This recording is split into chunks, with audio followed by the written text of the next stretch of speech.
आज का हमारा टॉपिक है मिक्चुरेशन।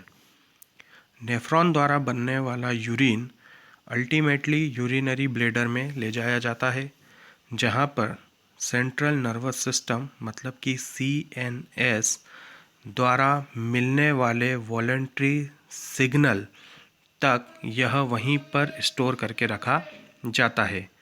इन सिग्नल की शुरुआत यूरिनरी ब्लैडर की स्ट्रेचिंग के द्वारा होती है, क्योंकि यूरिनरी ब्लैडर यूरिन से भर जाता है।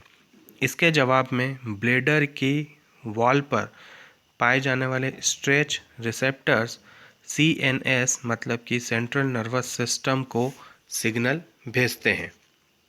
CNS ब्लैडर की स्मूथ मसल्स के कॉन्ट्रैक्शन की शुरुआत के लिए मैसेज भेजता है और साथ ही यूरेथ्रल स्फिंक्टर को रिलैक्स करता है ताकि यूरिन को वहाँ रिलीज़ किया जा सके। यूरिन को रिलीज़ करने की प्रोसेस मिक्चुरेशन कहलाती है और न्यूरल मैकेनिज्म के कारण इसे मिक्चुरेशन रिफ्लेक्स भी कहा जाता है। एक एडल्ट ह्यूमन पर डे कम से कम 1 to 1.5 लीटर्स यूरिन को एक्सक्रीट करता है, मतलब यूरिन को बाहर निकालता है। यूरिन लाइट येलो कलर का एक वाटरी फ्लूइड होता है जिसका pH 6.0 होता है, मतलब कि यह स्लाइटली एसिडिक होता है और इसमें से एक ओडोर मतलब एक गंध आती है। Per day 25 to 30 gram urea excrete किया जाता है। अलग अलग कंडीशंस यूरिन के कैरेक्टर्स को अफेक्ट करती है। यूरिन का एनालिसिस क्लिनिकल डायग्नोसिस में बहुत सारी मेटाबॉलिक डिसऑर्डर्स और किडनी की खराबी के बारे में ये बताने में हेल्प करता है। एग्ज़ाम्पल के तौर पर हम देखें तो जो यूरिन में ग्लूकोज और कीटोन बॉडीज़ की जो प्रेजेंस होती है वह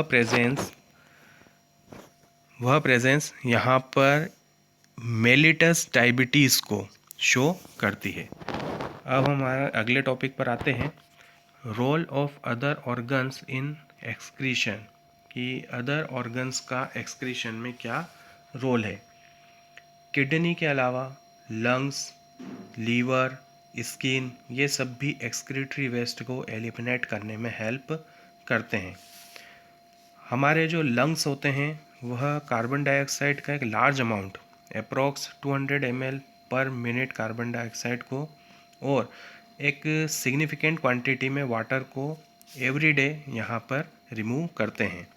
लीवर जो कि हमारी बॉडी की लार्जेस्ट ग्लैंड होती है, वह कुछ बाइल युक्त सब्सटेंसेस जैसे कि bilirubin, biliverdin, cholesterol, degraded steroid hormones, vitamins और ड्रग्स का यहाँ पर सिक्रेशन करती है।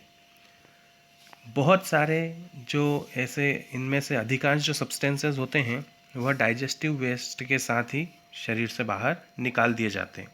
इसके अलावा स्वेट और सेबेशियस ग्लैंड्स जो कि स्किन में होती है वह अलग अलग सब्सटेंसेस को यहाँ पर सिक्रेशन के थ्रू बॉडी से बाहर निकालती है। स्वेट ग्लैंड से प्रोड्यूस होने वाला स्वेट वाटरी फ्लूइड होता है, मतलब कि एक जलीय द्रव है जिसके अंदर NaCl मतलब सोडियम क्लोराइड, कुछ मात्रा में यूरिया, लैक्टिक एसिड ये सब पाया जाता है। हालांकि जो स्वेट होता है उसका प्राइमरी फंक्शंस बॉडी की सरफेस को कूलिंग इफेक्ट देना होता है। ये साथ ही यह कुछ सब्सटेंसेस को बॉडी के बाहर निकाल देता है जो कि वेस्ट सब्सटेंसेस होते हैं। सीबेशियस ग्लैंड्स कुछ सब्सटेंस जैसे कि स्टेरोल्स, हाइड्रोकार्बन्स और वैक्सेस को सीबम के थ्रू भी एलिमिनेट करती है। यह सिक्रेशन स्किन के ऊपर एक प्रोटेक्टिव ऑयली कवरिंग प्रदान करता है। अब हम हमारे नेक्स्ट टॉपिक पर चलते हैं, disorders of the excretory system. Kidney की खराबी से ब्लड में यूरिया का एक्यूमुलेशन मतलब कि जमाव हो सकता है, जिससे यूरेमिया नामक एक कंडीशंस यहाँ होती है जो कि बहुत अत्यधिक हानिकारक है और किडनी फेलियर का कारण भी बन सकती है।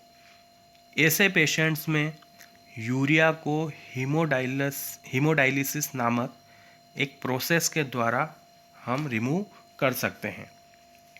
हीमोडायलिसिस की प्रोसेस के दौरान एक कन्वीनियंट आर्टरी से निकला ब्लड आर्टिफिशियल किडनी नाम की एक डायलिसिंग यूनिट में पंप किया जाता है।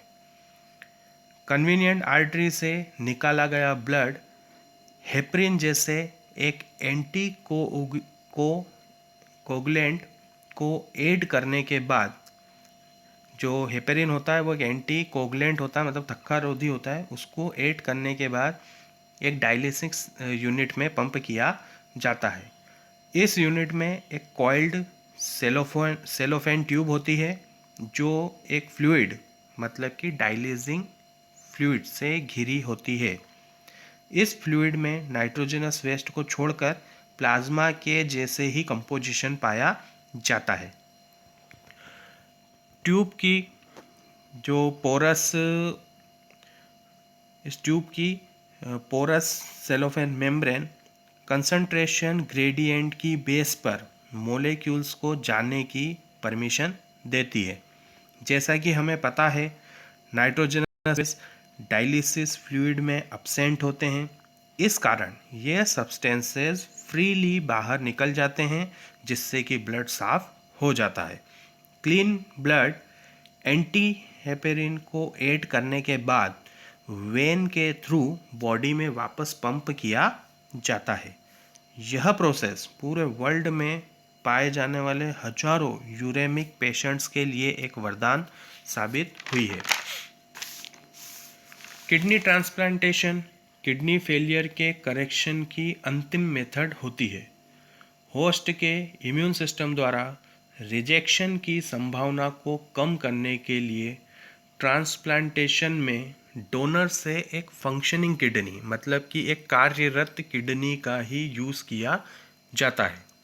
मॉडर्न क्लिनिकल प्रोसीजर्स ने इस तरह की कॉम्प्लिकेटेड टेक्निक की सफलता दर में वृद्धि की है। अगला डिसऑर्डर देखते हैं हम, रीनल कैल्कुलाई। इस डिसऑर्डर में किडनी के अंदर क्रिस्टलाइज्ड सॉल्ट का इनसोल्यूबल मास या स्टोन बन जाता है। अगला जो है यहाँ पर डिसऑर्डर वो है ग्लोमेरुलोनेफ्राइटिस। इसमें किडनी की जो ग्लोमेरुलाई होती है उसमें सूजन आ जाती है, मतलब कि उसमें इन्फ्लेमेशन आ जाता है। तो इस चैप्टर के साथ ही इस टॉपिक के साथ ही हमारा चैप्टर भी यहाँ पर एंड हो जाता है। Okay, bye, good day, have a nice day.